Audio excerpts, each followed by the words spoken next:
महाराज की जय जय जय रघुवीर समर्थ। श्रुति स्मृति पुराणानामालयं करुणालयं नमामि भगवत्पादं शंकरं लोकशंकरं। यत्रास्ति लोके गतितारतम्यम् उच्चावचत्वान्वितमत्र तत्किं तद्यथेह तद्वत् खलु दुःखमस्ति इत्यादोच्य को वा विरतिं न याति। भगवान शंकराचार्य विचारतायत की तुम्हाला वैराग्य येत नाही कसं, किंवा काय येऊ नये, परिस्थिती अशी असताना तुम्हाला वैराग्य कसं येत नाही किंवा का येऊ नये. उलट्या बाजूने कोणालाही येईल इतका त्या कोवा विरतीन याचा अर्थ आहे की कोणाला वैराग्य येणार नाही, काय येऊ नये. परिस्थिती काय आहे? यत्रास्ति लोके गतितारतम्यम, ज्या ठिकाणी माणसाच्या परिस्थितीमध्ये तारतम्य आहे, चढ उतार आहेत, कुणी कनिष्ठ आहे, कुणी श्रेष्ठ आहे, कुणी पुढे आहे, कुणी मागे आहे, असे ज्या लोकांमध्ये आहे ते ह्या विषमतेमुळे खेद होत नाही का? कारण कोणतीही विषमता ही खेदोत्पादक असते आणि ती विषमता तर जगामध्ये सर्वत्र आहे. हिंदू धर्मातच ती चातुर्वर्ण्याच्या स्वरूपात आहे असं म्हणणारं केवळ गबाळपण आहे. ती चातुर्वर्ण्याच्या स्वरूपात आहेच, ती विषमताही आहे, पण तेवढी एकच विषमता नाही, आणखी पुष्कळ विषमता आहेत जगामध्ये. अनेक प्रकारच्या आहेत, वयाच्या आहेत, बुद्धीच्या आहेत, परिस्थितीच्या आहेत, श्रीमंतीच्या आहेत, गरिबीच्या आहेत, ऐश्वर्याच्या आहेत, संपन्नतेच्या आहेत, दारिद्र्याच्या आहेत. ज्या भागात जन्माला त्या भागातल्या सुबत्तेचा आहे, ज्या भागात जन्माला त्या भागातल्या दुष्काळाच्या आणि अतिशय अभाव जिथे सगळ्याच प्रकारचा आहे असाही आहेत. ही विषमताच आहे ना. एके ठिकाणी एक आहे, एके ठिकाणी एक नाही. आंबा कोकणात चांगला होतो, घाटावर होत नाही. सफरचंद हिमालयात चांगलं पिकतं, महाराष्ट्रात पिकत नाही. आता या विषमताच आहे. तेव्हा विषमता ही कोणत्या ना कोणत्या तरी स्वरूपात आहेच असं पाहून त्याचा विचार करून तुम्ही निवृत्त कसे होत नाही असं शंकराचार्य विचारतात. यत्रास्ति लोके गतितारतम्यम, कारण कोणतीही विषमता माणसाच्या मनामध्ये मत्सर तर निर्माण करतेच, त्याच्याजवळ असायला नाहीयोगा नाही आणि निर्णय प्रकाराने माणसाला वाटत असतं त्याच्याकडे असलं म्हणजे माझ्याकडे असलंच पाहिजे असं मला वाटतं. मला त्याचा उपयोग असो नसो पण ते असलंच पाहिजे.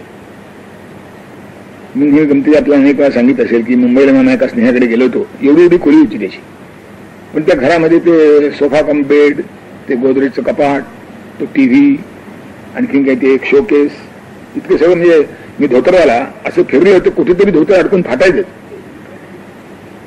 पण हे पाहिजे ते पाहिजे ते पाहिजे ते पाहिजे हे माणसाचं नेहमीच राहतं. आणि यामुळे जे आता पुढे येईल ती हळूहळू तेव्हा ही विषमता हीच मुळी माणसाच्या अंतःकरणातल्या अस्वास्थ्याला कारण आहे. त्याचा तुम्हाला खेद कसा होत नाही आणि तुम्ही विरक्त कसे होत नाही असे शंकराचार्य प्रश्न विचारतात की उच्चावचत्वान्वितमत्र तत्किं, गतितारतम्य जे आहे ते उच्चावचत्वान्युक्त, उच्च आणि आवच म्हणजे श्रेष्ठ आणि कनिष्ठ, चांगलं आणि वाईट, पुढे आणि मागे, कोणत्याही प्रकारचे म्हणजे कसे मोजा. डावा आणि उजवा, कधी उजव्याला चांगलं म्हणत होते, कधी डाव्याला चांगलं म्हणतात, पण डावा आणि उजवा तर आहेच. आणि डावा म्हणजे प्रगतीचं लक्षण मानलं जातं. ठीक आहे, आपल्याकडे डावा म्हणजे जरा दोषयुक्त असं मानलं जात असेल. तेव्हा असं आहे ना, तथे यथेह तद्वत् खलु दुःखमस्ति, ते सर्व लोकात स्वतः तसंच आहे म्हणे. तिथे त्याच्या या पुण्याप्रमाणे त्याला निराळे थर मिळतात. जे ऐश्वर्य इंद्राचं आहे ते इंद्रातल्या स्वर्गलोकातल्या इतर देवतांचं नाही. ते तिथेही गतितारतम्य तिथेही आहे, सर्व लोकातही आहे, इथेही आहे. म्हणजे विषमता ही दोन्हीकडे आहे. अशा स्थितीमध्ये विचार करणारा त्या विषमतेतच दुःख आहे. पण सुख ही समतेची जननी आहे, समता ही सुखाची जननी आहे. विषमता आली की दुःख आलं. म्हणून जिथे विषमता आहे तिथे दुःख राहतं. जिथे दुःख राहतं तिथे वैराग्य उत्पन्न झालं पाहिजे. स्वाभाविक परिणाम असला पाहिजे दुःखाचा. तो माणसं दुःख आहे असं म्हणतात पण त्याच्यातून विरक्त होत नाहीत. मग काहीतरी निराळी तत्वज्ञान उभे करून ही विषमता कशी नष्ट करता येईल याचा प्रयोग करतात. एका प्रकारची विषमता नष्ट होते, दुसऱ्या प्रकारची विषमता निर्माण होते. कारण मुळातच तत्वज्ञान असं आहे की समतेमध्ये प्रलय राहतो, विषमतेमध्ये जग निर्माण होतं. जेव्हा ते सत्व रजतम सम अवस्थेत येतात त्यावेळेला प्रलय होतो, नष्ट होते सृष्टी. आणि ज्यावेळेला सत्व रजतम यांच्यामध्ये विषमता निर्माण होते त्याच वेळा पृथ्वी निर्माण होते, सृष्टी निर्माण होते. आणि मग ती तिथून एकदा निर्माण झालेली जी विषमता आहे ती कुठल्याही अवस्थेपर्यंत, आणि त्याचे अधिष्ठान किंवा सत्वरजतमच आहेत. सत्वरजतमच त्यांचं अधिष्ठान आहे. राक्षसी प्रवृत्तीमध्ये रजोगुण तमोगुणाचं बाहुल्य असतं. आणि म्हणून मग इदमध्ये मया लब्धम इदम प्राप्से मनोरथम इदम अस्ति इदमपि मे भविष्यति पुनर्धनम असो मया हतशत्रुर हनिष्ये चापरानपि. तर राजकारणातले जे पुढारी आहेत तिथे गीतेतली आसुरी प्रकृतीच लक्षण आहे की मला हे मिळालं आता हे मिळवी, हे प्राप्त झालं ते कसं प्राप्त होत नाही बघू असं सगळं. तेव्हा ही विषमता दुःखाला कारणीभूत होते, विषमता मोहाला कारणीभूत होते, त्यातून दुःख निर्माण होतं.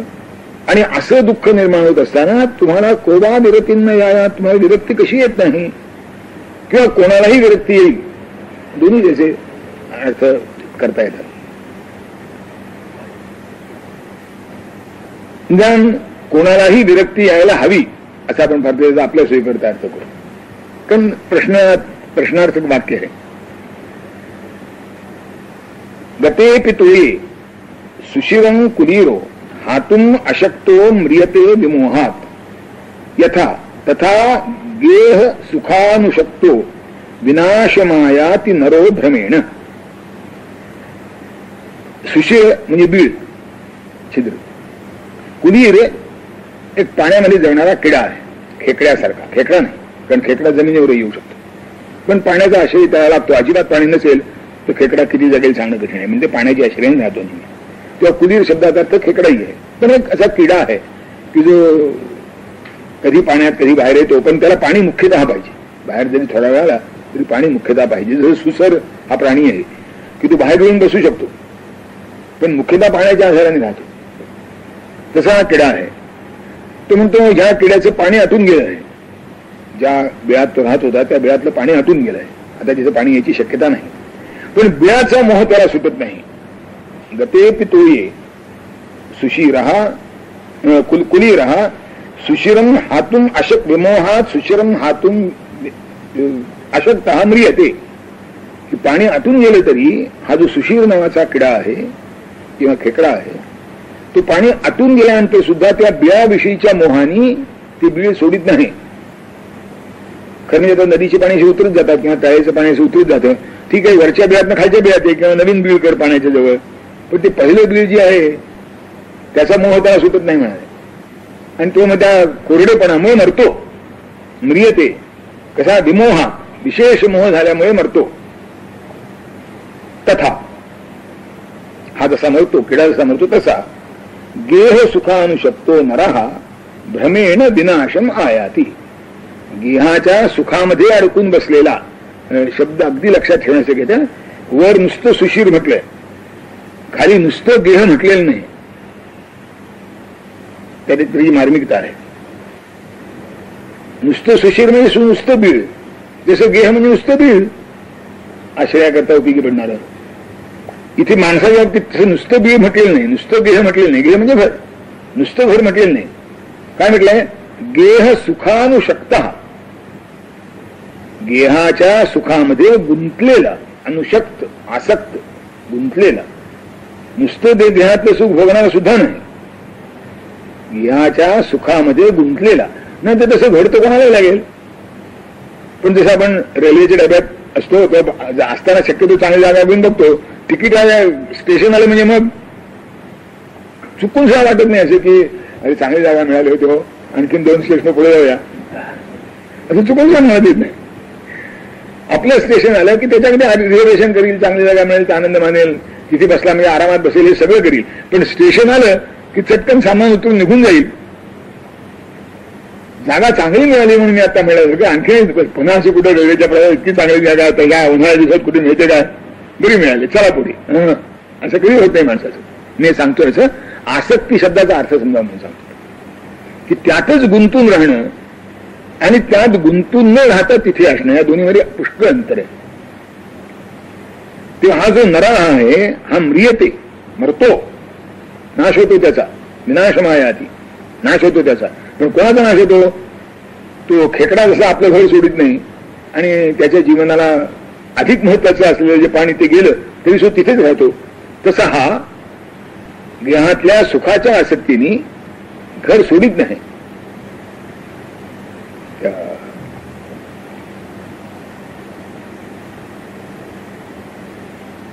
म्हातारपणाचं वर्णन केलंय एका कवीनं. मग ते कुणीतरी शंकराचार्य असावा, आद्य शंकराचार्यच नाही, कुणीतरी शंकराचार्यांचा असेल किंवा एखाद्या आणखीन कोणा कवीच असेल. ते म्हणजे असं आहे, चक्षुर्गमिष्यति भविष्यसि दंतहीनः, चक्षुर्गमिष्यति भविष्यति दंतहीनः, सत्वं पतिष्यसि सुतस्य गृहेषु दीनः, त्वां धिक्करिष्यति स्नुषा भगिनी स्पतिप, त्वां धिक्करिष्यति सुजा भगिनी स्वसाच, वाराणसीं व्रज सखे भज विश्वनाथम. त्यामुळे तुझे डोळे जातील, दात पडतील, मुलाच्या घराच्या कोपऱ्यात तुला पडून घ्यावं लागेल. तुझे नातेवाईक तुला विचारणार नाहीत, बायको विचारणार नाही, मुलगी विचारणार नाही, बहीण विचारणार नाही, सून विचारणार नाही. ते आपला आत्ता पाय धड आहेत तो काशीला जाऊन तिथे पडणं असा शोध आहे की वाराणसी व्रज सखे भज विश्वनाथम, तिथे जाऊन पड. आणि आपल्याला नवीन वाटतं अलीकडे, पण मी अशी माणसं पाहिली. एक तर मनुष्य मला चांगला आठवतो की ते काशीला अशा जशा तिकडे अनाथालयात सोय असते ना, ते गंगेच्या कडेला झोपड्या बांधण्याची पद्धत होती. आणि त्या झोपडीमध्ये कुणीतरी येऊन राहायचं, लहान झोपडी असायची. आणि त्याला कुणीतरी असा एखाद्या धर्मशाळेतून एखाद्या मठातून अन्नाचा पुरवठा घ्यायचा. त्या राजेशाही द्रविडांच्या बरोबर एका ग्रहस्थानावर भेटायला गेलो होतो. त्यांचं वय सामान्यतः 85च्या सुमारात असावं. आणि घरचा चांगला होता, म्हणजे एकेकाळी चांगला अधिकारी होता. सगळं घर सोडून दिलं होतं आणि तिथे येऊन राहत होता. मुलं होती, नातवंड होती, त्यांना गरज वाटली तर त्यांनी येऊन भेटावं. हा कधी घर सोडून गेला नाही. गंगेचं स्नान करावं आणि ते जे अन्न छत्रातून अन्न मिळेल ते खाऊन राहावं. अतिशय समाधानी होता, प्रसन्न होता. आश्चर्य वाटलं मला. म्हणजे मी हे सांगतो एवढ्याकरता की अशा वृत्तीची माणसं नसतातच असं नाही. असं कसं असेल, असं आपल्याला सामान्यतः वाटतं, असं कसं येईल, असं कोण करील वगैरे वगैरे. नाही, असू शकतं. आणि अतिशय समाधानात होता. मी त्यांच्याशी पुष्कळ बोलत होतो वेगळ्या प्रकारात. ते सामान्य गोष्टी बोलत होते आणि अगदी व्याख्यान देत नव्हते, पण विचारलेली माहिती सांगत होते. तेव्हा ते गृहीत, तो आदर्श गृहीत धरून हा श्लोक आहे समजा, किंवा या श्लोकाचा तो आदर्श त्यांनी आचरणात आणला आहे समजा, की गेह सुखानुशक्त हा नाही असा त्याचा अर्थ आहे. आतापर्यंत संसार केला, कारण कसं आहे ना, समर्थ वाङ्मयातला एक श्लोक आहे, आधी प्रपंच करावा नेटका मग घ्यावी परमार्थ विवेका. त्या नेटक्याचा अर्थ लोक काय करतात माहितीये का आपल्याला सामान्यतः, की वैभवशाली संपन्न ऐश्वर्य संपन्न असा प्रपंच आधी करावा आणि मग वेळ उरला तर परमार्थ करावा, असं नाहीये. नेटका म्हणजे मोजका, नेमका. समर्थांना प्रपंच अभिप्रेत नाही. मला माहितीये की समर्थांचे प्रपंच विज्ञान म्हणून एका प्राध्यापकांनी त्याच्यावर मोठा ग्रंथ लिहिलेला आहे की बाकीचे संत सगळे निवृत्ती मार्गी आणि समर्थ एकटेच प्रवृत्ती मार्गी. हे खरं नाही. याच्याच अर्थाचा जो पुढे आणखीन एक श्लोक आहे, नेटका म्हणणारा समर्थांना काय अभिप्रेत आहे, त्यात समर्थ म्हणतात, प्रपंच मूळचाच नासका म्हणून करावा नेटका, नेटका करिता फिका होत जातो. नेटका केला म्हणजे फिका होत जातो, म्हणून नेटका करावा. नेटका म्हणजे नेमका. जसं घरामध्ये ऐश्वर्य असलं आणि रोज श्रीखंड बासुंदी खाणं शक्य असलं तरी सुद्धा अजीर्ण होईपर्यंत रोज श्रीखंड बासुंदी कुणी खात नाही. मग आता एखादशी गोष्टी मिळाली, पण ती एखादशी रोज नाही. आणि तसं खाल्लं तर काय होईल. ती वैद्याची आपली गमतीची गोष्ट सांगतात की वैद्याकडे एक मनुष्य गेला म्हणे जेवण जास्त झाल्यामुळे. म्हणलं जेवण जास्त झालं, पोटाला तरच लागली, काही औषध काय आहे का तुमच्याकडे. ते म्हणजे 2 गोळ्या घ्या. काय वैद्य बा म्हणला, 2 गोळ्याला जागा असते तर तेवढे लाडूच खाल्ले नसते का. 2 गोळ्याला सुद्धा जागा आता माझ्या पोटात शिल्लक नाही. मी हे सांगतो एवढ्यासाठी, थट्टा म्हणून नव्हे, उपलब्ध आहे किंवा उपलब्ध करणं शक्य आहे म्हणून भोगावर प्रेम किती असावं. उपलब्ध आहे, जेवढं उपलब्ध आहे तेवढं तुम्ही भोगू शकणार आहात का. आणि जर भोगायचं नसेल तर कुठेतरी संयमाचा स्वीकार करावा लागेल की नाही.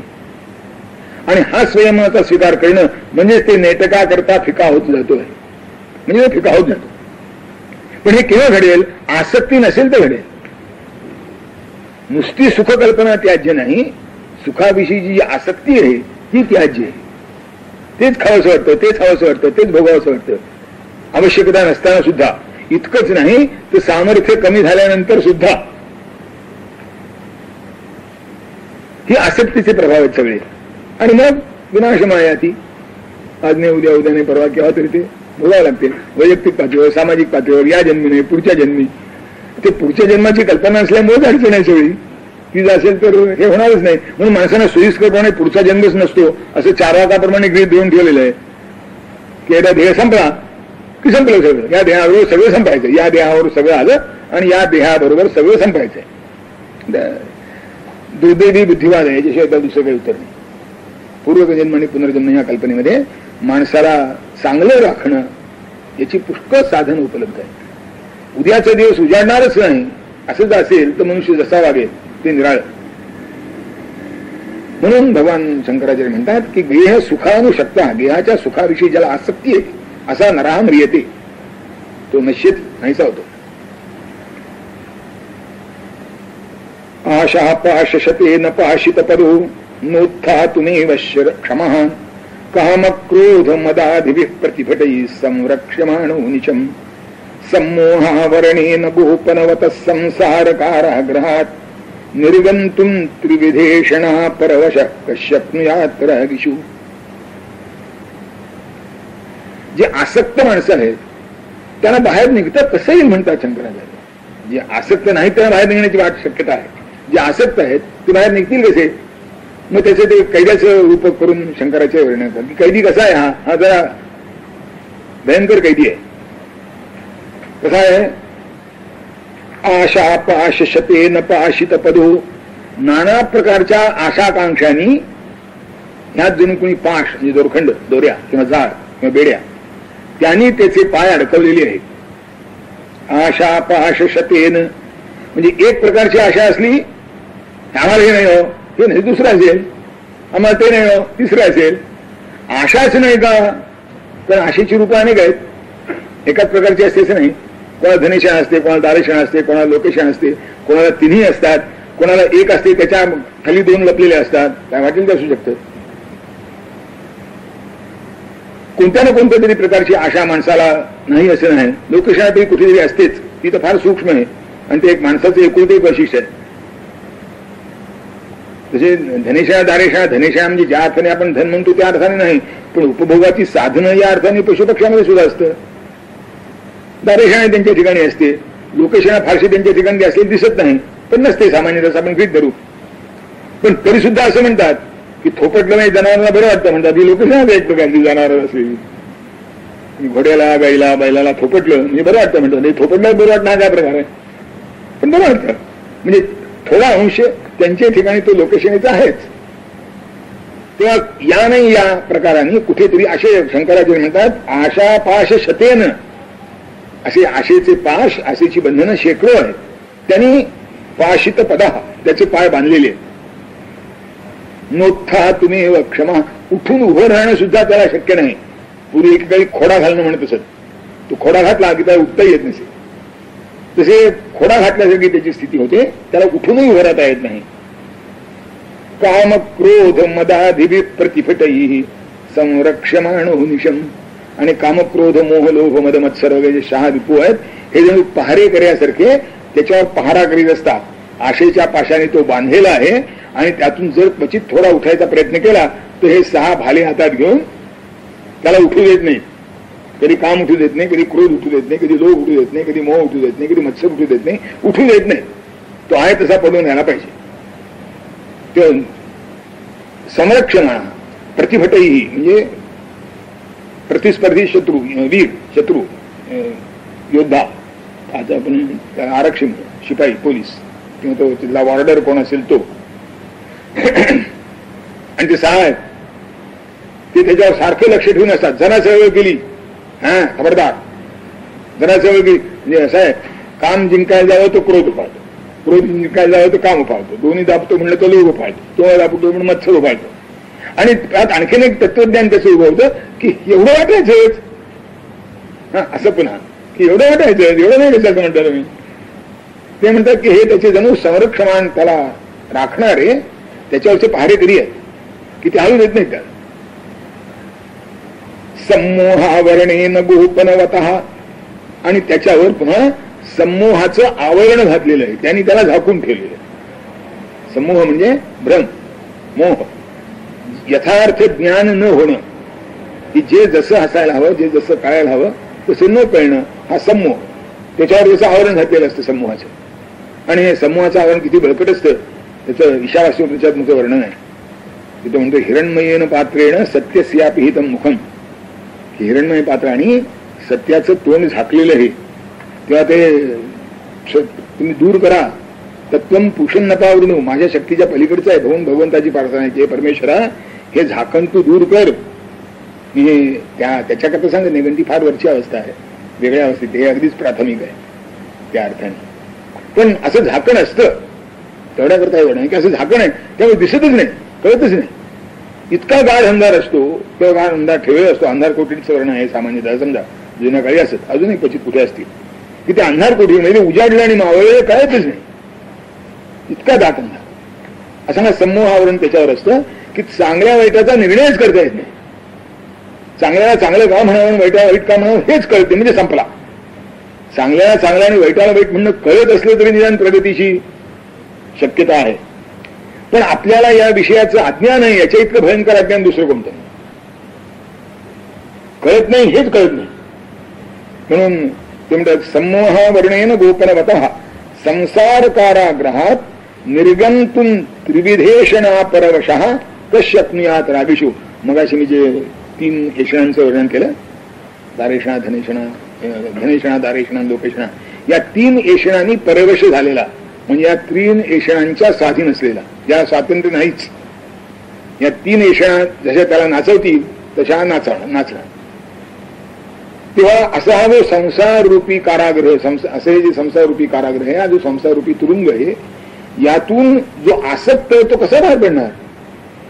आसक्ती नसेल तर बाहेर पडण्याचा काही मार्ग उपलब्ध होईल. पण हा त्यातच गुंतून राहिला आहे, त्यातच त्याला बरं वाटतंय. हे बरं वाटणं मोठं घातक आहे म्हणतात. किती घातक असू शकतं ते काही योग्याची गोष्ट सांगतात नाही. पारंपरिक कथा आहे की तो अधिकारी योगी होता, त्याला आपल्या पुढचा जन्म डुकराच यायचा हे माहित होतं. ते मागचे काही त्याचे प्रारंभाचे औषध होते किंवा पुढचा जन्म त्याला डुकराच यायचा. आणि तो कसा यायचा डुकर वगैरे ते त्याला सगळं माहित होतं, दिसलं होतं आधी. ते तरी आपल्या शिष्याला सांगून ठेवलं म्हणजे प्रारंभ माझं आहे खरं, पण ते डुक्कर अशा अशा ठिकाणी ते पिलू जन्माला येईल, तुम्ही ते पिलू पाहिलं की त्याला मारून टाका लगेच, म्हणजे माझं त्या भोगातून लगेच सुटका होईल. शिष्य म्हणजे बरं आहे, गुरुची आज्ञा. त्याला तिथे ते पिलू त्याप्रमाणे जन्माला आणि त्याला ओळखलं, त्यांनी धोंडा उचलला, त्याला डोक्यात घालणार, ते पिलू ओरडलं, नको म्हणले मला इथं बरं वाटतं. आणि शहाणी माणसं याचा उपयोग करतात. सावरकर तुरुंगात होते ते त्यांची पत्नी भेटायला गेली, तेव्हा ते आपल्या पत्नीला म्हणाले की कावळे सुद्धा घर बांधून त्यात आनंदाने राहतात, पशुपक्षी किमी कीटक सुद्धा घर बांधून त्यात आनंदाने राहतात. केवळ घरामध्ये राहणं एवढंच जर प्रयोजन असेल तर ते जनावरे करतात, पशु करतात, किडे करतात, तेच आपण करायचं का. अशा तऱ्हेची भाषा त्यांनी तिथे वापरली. म्हणजे आहे त्या परिस्थितीत आसक्ती कसं माणसाला गुंतवून ठेवते आणि ती ज्याला नाही तो कसा मुक्त राहतो, त्या संदर्भात मी हे सांगतोय की आसक्ती माणसाला असं गुंतवून ठेवते. म्हणून वाईट काय, घर वाईट नाही, सुख वाईट नाही, घर आणि सुखाविषयी जी आसक्ती आहे ती माणसाला त्रास देते. ती नसेल तर अडचण काही नाही. आणि ती उत्पन्न व्हावी मग आता काही करावं लागेल की आजीवनाला असे पथ्य औषध आहेत न खाणं.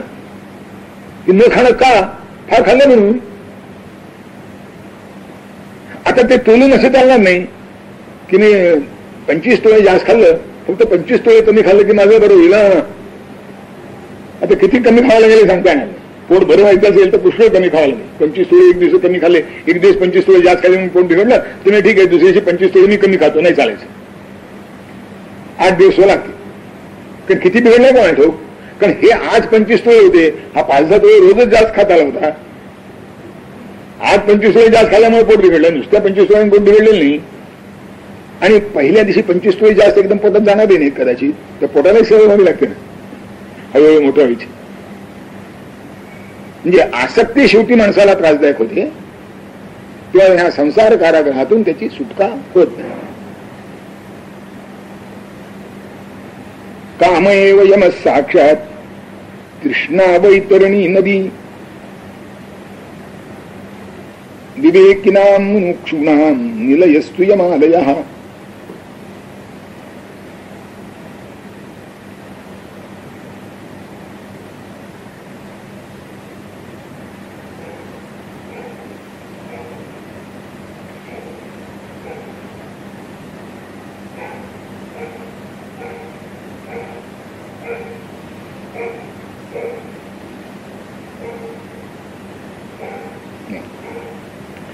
काम एव यम साक्षात.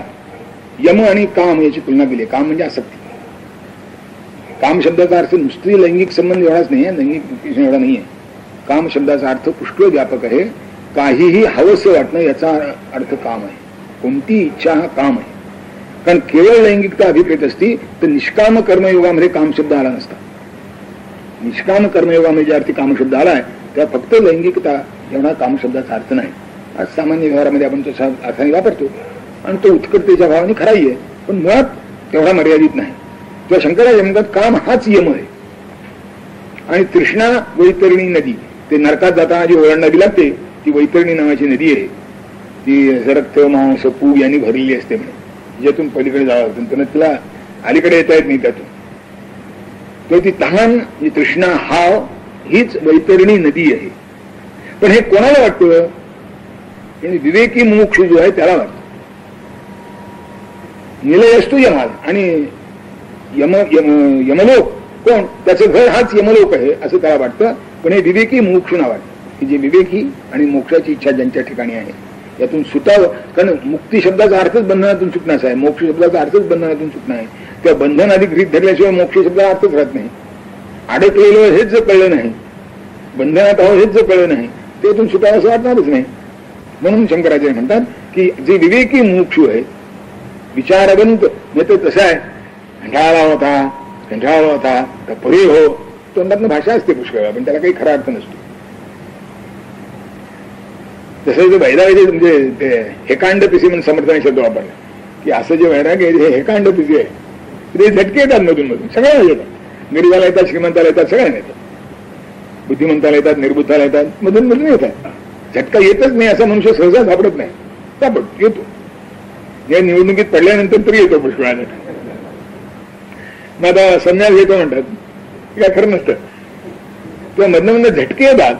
पण म्हणून शंकराचार्य नुसता मुमुक्षू शब्द न वापरता विवेकी मुमुक्षू असं म्हणतात की जो विवेकी आहे, ज्याचं हे जे सगळं आहे हे विचारावर आधारलेलं आहे. म्हणून तो पहिला प्रयोग सांगितलाय, नित्य आणि नित्य वस्तू विवेक. जो पहिली साधना सांगितली चतुष्टयातली ती आहे.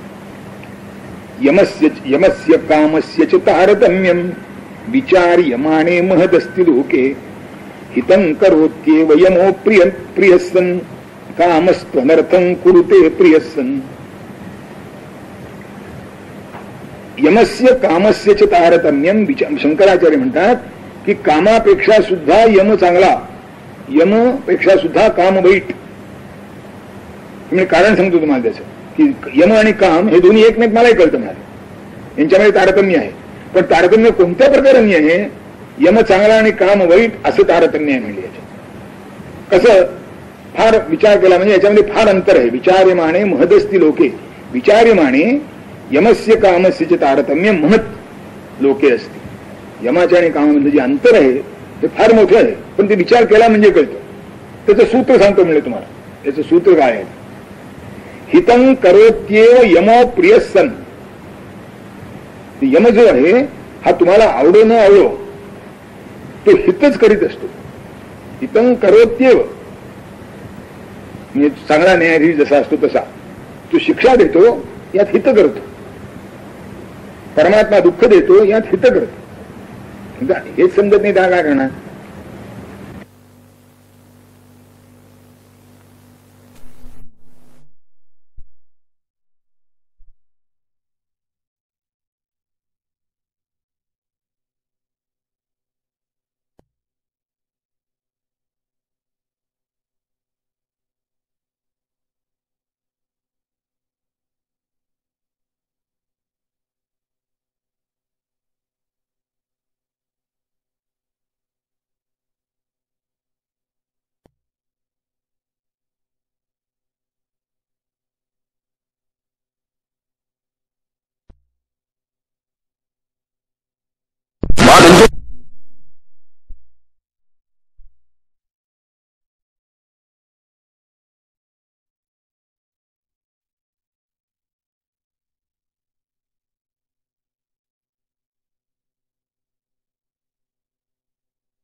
वादात बसत नाही.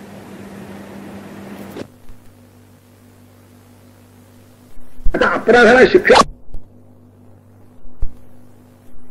कोणाचं अहित व्हायची कल्पना नसते. तो फक्त पापाला शिक्षा देतो, अपराधाला शिक्षा देतो. आता अपराधाला शिक्षा देणं हे शिक्षा ज्याला भोगावी लागते त्या पुढे बरं वाटतं. तो म्हणजे माझ्या अन्याय झाला, मला दुःख देतात, मग ते खोटे मानवतावादी उभे राहतात. त्या खोट्या मानवतावाद्यांचा अर्थ असा की सज्जनाला किती त्रास झाला तरी चालेल, दुर्जनाला मात्र थोडं जरी मर्यादा अतिक्रमण झालं तर या मानवतावाद्यांचं पोट दुखायला डोकं शिरशील होते. आपण आता काश्मीरमध्ये बघतो की नाही, 3 लाख हिंदू काश्मीरमधून विस्थापित झाले. ते अक्षरशः नरकयातना भोगत आहेत. पण त्या आतंकवाद्यांना जरा त्रास झाला की ते मानवतावादी उठून उभे राहतात. बघा एक फटका जास्त मारला, एक गोळी जास्त घातली, गोळी घालायला नको होती ती घातली. अरे यांचा विचार तो नाही, ती मानवतावादात बसत नाही. मी सांगतो एवढ्यासाठी की शिक्षा ही त्या माणसाच्या हिताकरता असते.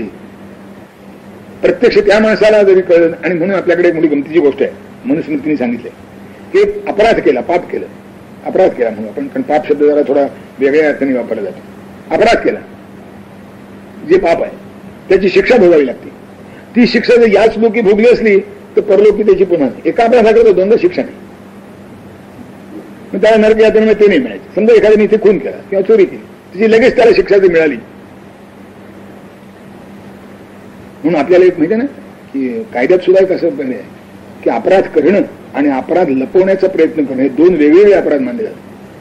की अपराध करणं हा एक अपराध आणि तो लपवण्याचा प्रयत्न करणं हा आणखीन एक अपराध.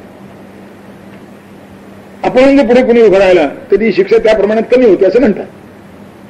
आता न्यायमूर्ती प्रामाणिकतेचं गृहीत धरून सगळे बोलणं आहे, पण हे असं आहे.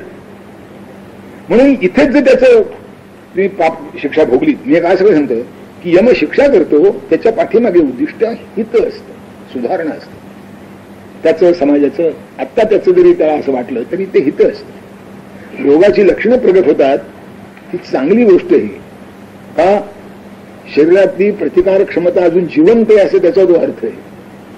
शरीरातली प्रतिकार क्षमता अजून जिवंत आहे असं त्याचा जो अर्थ आहे. म्हणून नुसत्या लक्षणांच्या उपशमनाकरता जे उपचार केले जातात ते चांगले नाहीत असं वैद्यकात सुद्धा प्रामाणिकपणे मानलं जातं. की नुसत्या लक्षण नाहीसं करणं हे खरं नाही. व्याधी नाहीसा करून लक्षण नाहीसं करणं ठीक आहे. आता एखादं लक्षण अतिशय तीव्र असतं आणि त्यामुळे तात्पुरता काही इलाज करावा लागतोय, ठीक आहे. पण तो तात्पुरता इलाज करणं निराळं आणि त्या रोगाचा नाश करणं निराळं. म्हणजे त्या वेदना ज्या होत असतात त्या एक दृष्टीने रोगाकडे लक्ष वेधण्याच्या दृष्टीने उपयोगी पडतात, रोगाचं निर्मूलन करायला उपयोगी पडतात. म्हणून वेदना होतात ते चांगलं आहे. जर रोग्याला रोग आहे आणि वेदना होत नसतील तर रोगी जगण्याची आशा संपली असं तज्ञ समजतो. रोग तर आहे आणि वेदना तर दिसत नाहीत. नाही, रोगी जगणे, कारण याची शरीराची प्रतिकारक क्षमता सगळी गेलेली आहे. कुठेही रिॲक्शन शरीरामध्ये शिल्लक राहिलेली नाही असं त्याचा अर्थ होतो. मी सांगतो एवढ्यासाठी की यम हा शिक्षा करतो खरं, दुःख देतो हे खरं आहे, पण त्याची परिणती शेवटी हितामध्ये असते. म्हणून तो अप्रिय आहे यात काही शंका नाही. यमाला चांगलं कोण म्हणेल? अप्रिय.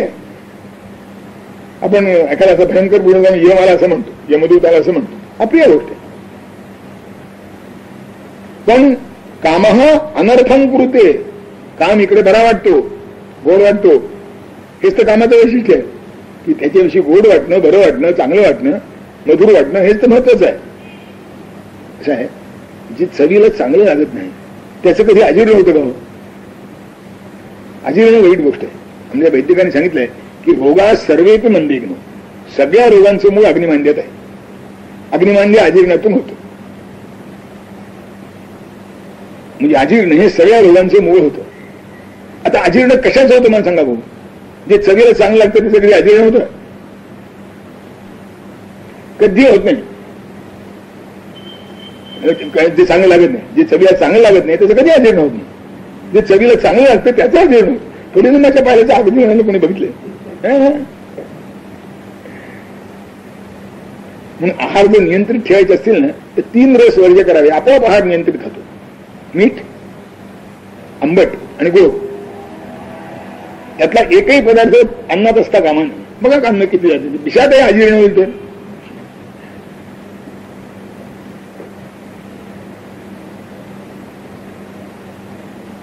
तेव्हा आणि सामान्यतः रोगाच्या पथ्यामध्ये तुम्ही आणखीन औषधाचे गुण पाहिलेत ना, तर ह्या 3 गुणाची औषधं कमी असतात.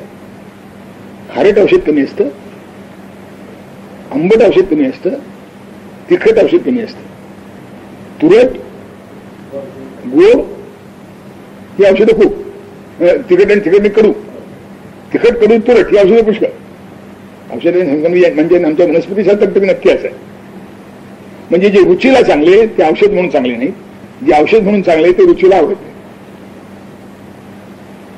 म्हणजे कामाकरता सांगतो की कामा हा प्रिय, हा काम प्रिय आहे, बरा वाटतो, चांगला वाटतो. क्वचित त्यातून रसिकता, वैभव, ऐश्वर्य आहे असंही वाटतं. जो जो हे अधिक तो ते रसिकता, वैभव, ऐश्वर्याचं प्रतीक मानलं जातं. पण शेवटी अनर्थक कृती. तो यम अप्रिय आहे पण हित करतो, काम प्रिय आहे पण अनर्थ करतो. यमो आणखीन एक, यमो सतामेव करोत्यनर्थम सतांतु सौख्यं कुरुते हितस्सन् कामस्सतामेव गतिं निरुन्धन करोत्यनर्थम असतांतु का कथा. तेणु यम जो आहे त्याचं एक वैशिष्ट्य, तुझे दुर्जन आहेत ना त्यांनाच पीडा करतो. यमा असतामेव अनर्थम करोति. जे दुर्जन आहेत, पापी आहेत, अपराधी आहेत त्यांनाच पीडा देतो. जसं वास्तविक पोलिसचं असावं, जसं वास्तविक पोलिसचं असावं. नाही, सज्जनाला जास्त त्रास होतो म्हणून माणसं नोंद करायला सुद्धा भितात. नको तिथे जायला नको, कटकट नको. ते पोलीस व्यवस्था मागायला लागलं म्हणजे ते पहिले बरं म्हणायची वेळ. हा यम आहे. हा असतामेव, दुर्जनांनाच त्रास देतो फक्त, सज्जनांना कधी त्रास देत नाही. सतांतु सौख्यं कुरुते हित, तिचं रक्षण करतो उलट.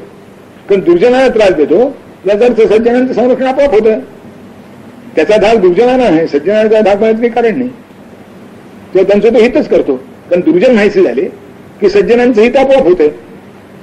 भगवंताचा अवतार त्याचंच मी प्रयोजन ते आहे.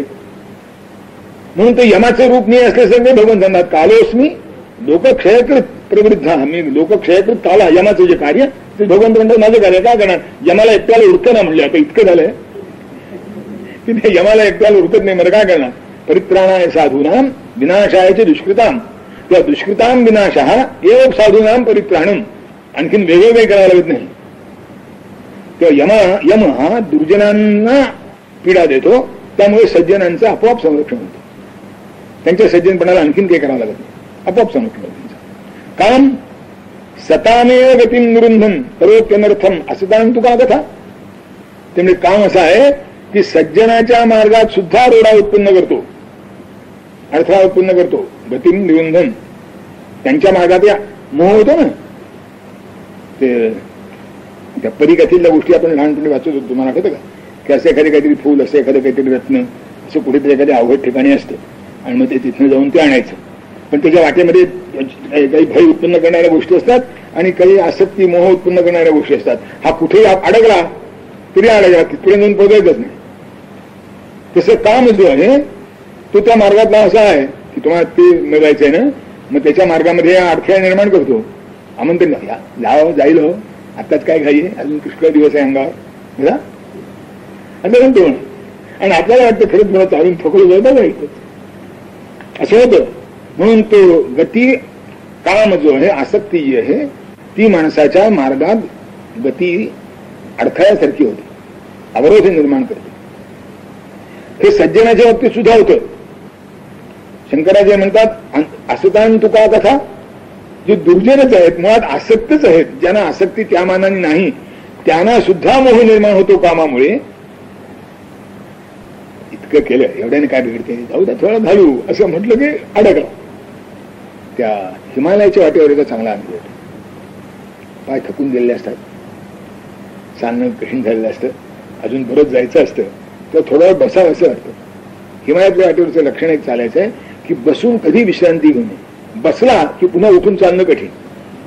काय उभे तुम्हाला थोडी विश्रांती घेतील तेवढे जास्त चांगलं. अर्थात त्याच्यातही थोडं प्रमाण आहे, नाही असं नाही, पण ते तो मोह सोडावा लागतो. त्या मोहात जर जास्त अडकला तर पुढची वाटचाल अवघड होते. म्हणजे हिमालयाच्या यात्रेत सुद्धा जास्त गुंतून राहणं त्रासदायक होतं. जी नरकाचीच वाट आहे तिथे अडकून राहणं किती त्रासदायक होईल याचा विचार केला पाहिजे. असं तर तू का कथा तो अडकला म्हणजे अडकलाच. तेव्हा काम ही जी आसक्ती जी आहे ती सज्जनालाही अडचण उत्पन्न करते, दुर्जनाला खरी यात नव्हे काय म्हणजे सज्जनाचा दुर्जन होतो आणि दुर्जन अधिकाधिक दुर्जन होत जातो. आसक्ती हे त्याचं मूळ कारण असतं. विश्वस्य वृद्धिं स्वयमेव कांक्षन् प्रवर्ततं कामिजनं ससर्ज तेनैव लोकः परिमुह्यमानः प्रवर्धते चंद्रमसेव अब्धी. अतिशय मार्मिक असा श्लोक आहे. नेहमी माणसं एक एक प्रश्न विचारतात की हा असा बैठ आहे तर ईश्वराने निर्माण केलाच का? म्हणजे ईश्वर जो सर्वज्ञ आहे आणि सर्व शक्तिमान आहे तर जगातातले जे वाईट पदार्थ आहेत ते त्यानं निर्माण केलेच का? प्रश्न एकच आहे, त्यानं ज्याच्याकरता निर्माण केले त्याच्याकरता उपयोगात आणता का? त्याला समजावं म्हणून मी एक उदाहरण सांगतो की काटा चांगला का वाईट?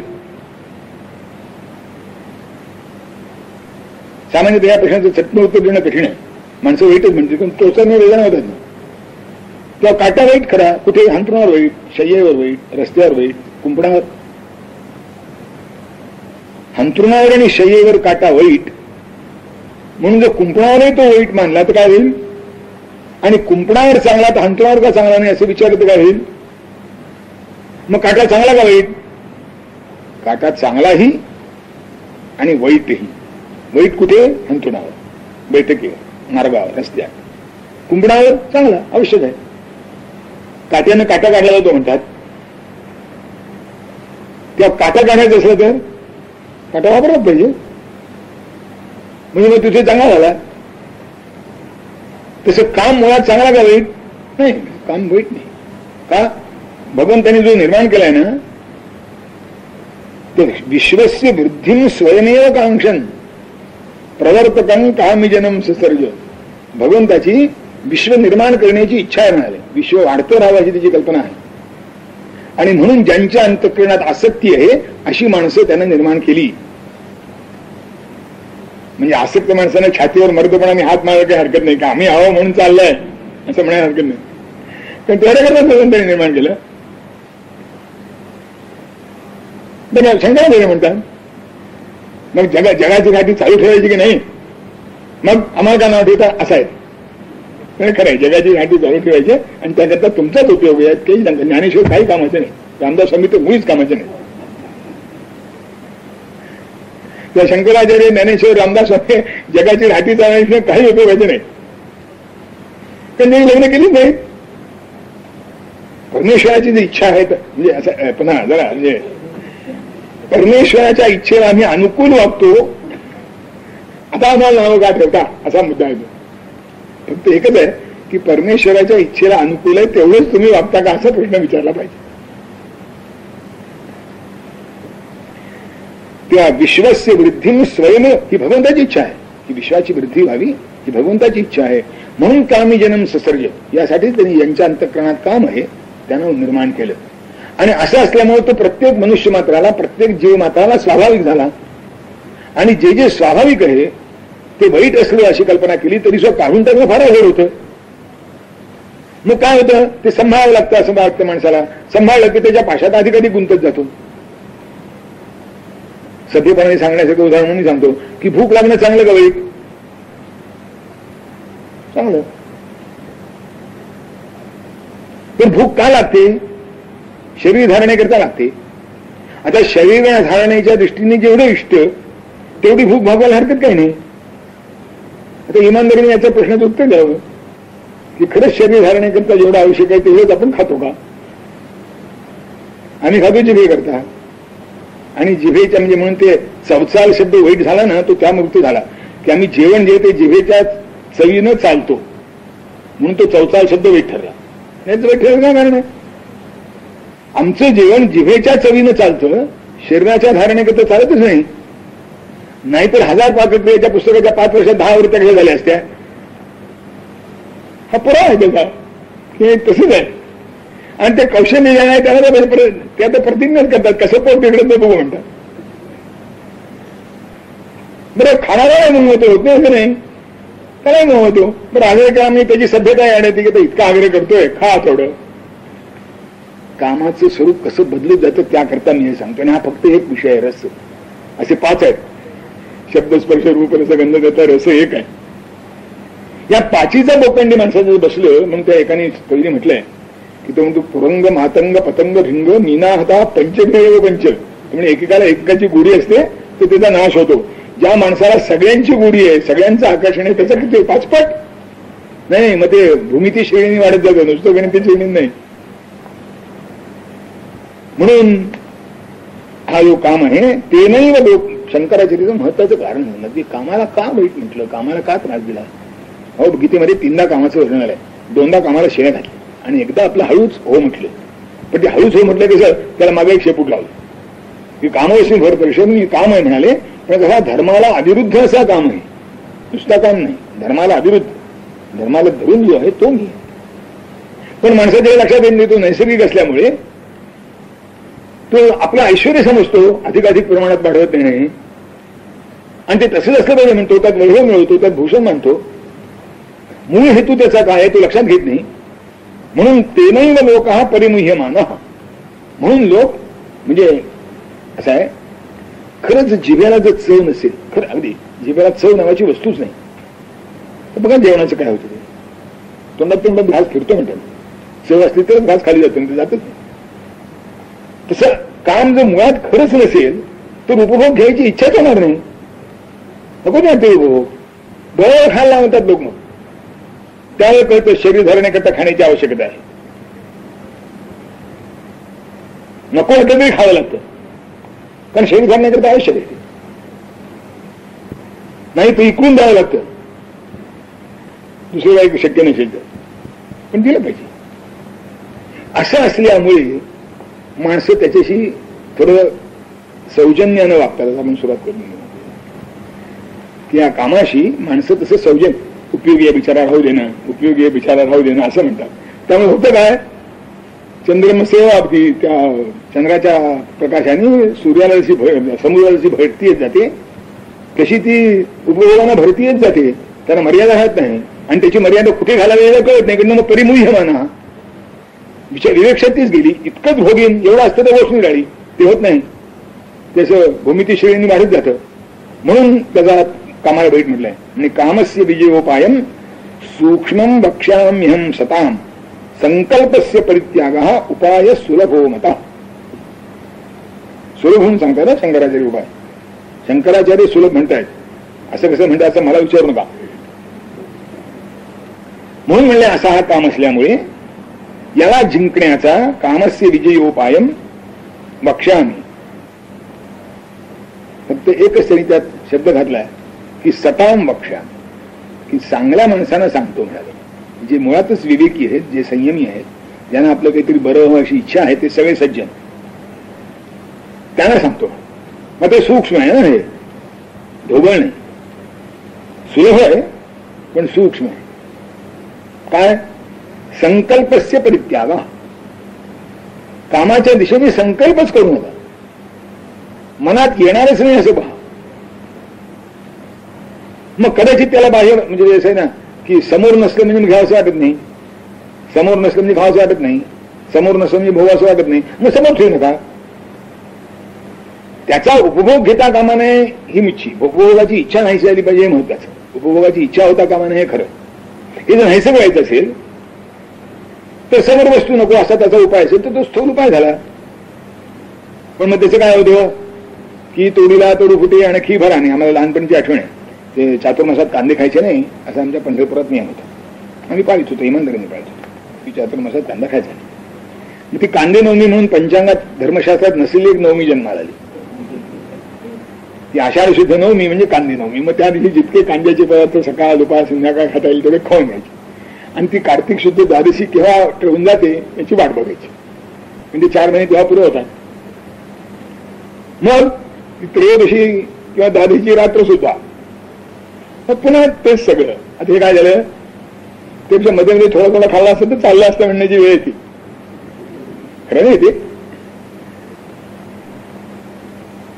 त्या संकल्पस्य परित्याग. तुम्हाला ती खाण्याची इच्छाच होता का, आपल्याकडचे जे व्रत सगळे नियम निघाले सांगितलेत ना, अनेक प्रकारचे नियम आहेत, त्या सगळ्याच एकच परिणती आहे. तुम्ही जर बघितलं तर इंद्रिय संवेदना ज्या आहेत, इंद्रियांची जी उपभोग साधन आहे, ज्याच्याविषयी माणसाला आसक्ती वाटते, ते कमी करीत न्यायचं आहे. तेही मुख्यतः जिभेवर अवलंबून ठेवलं. खाण्याचे जे पदार्थ आहेत त्याच्याविषयी 1760 नियम आपल्याकडे आहेत. ते खाऊ नये, ते खाऊ नये, ते खाऊ नये, ते खाऊ नये. मूळ उद्देश काय? जिव्हाद्वारे रसोपोखे विषोपोखे. जिव्हेच्या द्वाराने सगळ्या विषयांची पुष्टी होते. जीभ नियंत्रणात आली की बाकीचे विषय नियंत्रणात येण्याची शक्यता आहे. आणखीन ते जिभेचं वैशिष्ट्य, बाकीच्या इंद्रियांची ताकद नष्ट होते, त्यामुळे आपोआप विषयांचा स्वीकार कमी होतो. पण जिभेची ताकद नष्ट होत नाही. रसाग्रहणाची जी ताकद, पचनशक्ती नष्ट होते, पण जिभेची ताकद नष्ट होत नाही. त्यामुळे खाण्यावरची जी इच्छा आहे ती जात नाही. नाना प्रकाराने खावंसं वाटतं, हे खावंसं वाटतं. मी अनेक म्हातारे असं म्हणतो की एरवी संयमाने राहणे माणसं त्याला 5 वेळा 10 वेळा ते खातात, त्याचाच उच्छाद असतो लोकांना. पचत नाही, निस्तरावं लागतं. ते त्याचं त्याला निस्तरता येत नाही, ते आणखीन पुन्हा राहत. त्यामुळे आसपासची माणसाला टाकतात. म्हणून शंकराचार्य म्हणतात की पदार्थ सोडणं हे खरं नव्हे, पण ते सुटलं तर की तोडीला तरू फुटे आणखी भराने सारखं होतं. अधिक आसक्ती वाढत जाते, अधिक ओढ निर्माण होते. ते तसं करू नका. संकल्पस्य परित्याग. जी खाण्याविषयीची तुमची इच्छा आहे, ती खाण्याविषयीची जी तुमची भावना आहे, त्याच्याकडची जी ओढ आहे ती कमी करा. ते मनातच येऊ देऊ नका. ते मनात न येण्याकरता काय म्हणजे ते पूजा पाठ वगैरे जे सगळं आहे ना, ते त्या करताय. त्या मनाला हे मनातच येणार नाही. मन इथं कुठेतरी गुंतून राहील आणि मग त्यातून माणसाला मग त्या प्राणायामात बसेल, त्यात आसनं बसतील, त्या तीर्थयात्रा असेल, त्यात या आणखीन गोष्टी पुष्कळ येतील. पण ती सगळं त्या संकल्पाच्या परित्यागाकरिता आहे. मग ती साधनं अनेक, माणसं, प्रकृती, त्याची पुन्हा मार्ग, उपासना पद्धती, या सगळं. तेव्हा संकल्पस्य परित्याग हा उपाय सुलभ, हा सगळ्यात सोपा उपाय आहे. खरं आहे, बाहेरनं काही करायला नको. बाहेरचं असेल कसंही असलं तरी ज्याच्या मनातनच इच्छा गेली त्याला काय करणार? ते शुकाचार्यांची गोष्ट सांगतात, विश्वामित्र ते डखळे, एकदा मेनकेच्या पाशात सापडला, एकदा रंभेच्या पाशात सापडला. त्या रंभेला वाटलं की शुक तपश्चर्याला बसले, त्याला वाटलं त्या विश्वामित्राचं जसं झालं तसं शुकाचे होईल. मग ती रंभा त्यांच्या पुढे नाच नाच नाच नाचली म्हणे. त्यांच्यावर काही परिणाम झाला नाही. शेवटी त्यांच्या शरीराला स्पर्श केला त्यांनी, डोळे घोडले. म्हणजे रंभे काय म्हणजे काय नाव घुरून बसला तिथं, मायाबरोबर चल. मार्गे माये श्रूयते चाम्रखंड खंडे खंडे कोकिला नाम विरावा रावे रावे मानिनी मानभंगो भंगे भुंगे मनमत पंचवाणा. चल म्हणाले, आपण वनविहाराला जाऊ. काय आंब्याची झाडी आहे, काय मोर फुलला आहे, काय कोकिळा गात आहेत. अरे सहज वाटतं लग्न करून पाहून, तिचं नाव घेऊन काय बसलायस, चल म्हणाले. शुकाचार्य हसले म्हणे आणि ते रंभेला म्हणाले की मग तूच माझ्याबरोबर चल ना. म्हणजे ठीक आहे, कुणीकडून काय मला पाहिजे तर साधलं, कुठे यायचं आपण. तीर्थे तीर्थे जायते साधू संग संगे संगे श्रूयते कृष्ण कीर्ती कीर्तौ कीर्तौ नस्तदाकार वृत्ती वृत्तौ वृत्तौ सच्चिदानंद रूपम. तर म्हणजे तीर्थयात्रेला जाऊ, सज्जन माणसं भेटतात, त्यांच्या संगतीमध्ये माणसाच्या अंतःकरणामध्ये वैराग्य उत्पन्न होतं. वैराग्य उत्पन्न झालं की परमेश्वराच्या दर्शनाची शक्यता निर्माण होते. चल म्हणे आता काय करावं. मी सांगतो एवढ्यासाठी, शंकर ज्ञानेश्वर म्हणतात, शुकी मुठीजे चिकंदरपे, काम उत्पन्नच होत नाही, आसक्तीच नाही. आता काय रंभासमोर असली काय नसली काय सारखीच. म्हणून शंकराचार्य म्हणतात की अभ्यास या दृष्टीने करा की हा संकल्पच उत्पन्न होणार. आरोग्याची पूर्ण भान जर असलं तर कितीही पदार्थ समोर असला तरी मोह उत्पन्न होणारच नाही. नाही जावं, नाहीच खायचं, जाणारच नाही. मधुमेही माणसं पथ्य करीत नाही, त्यांना काय बासुंदी श्रीखंड करू लागते,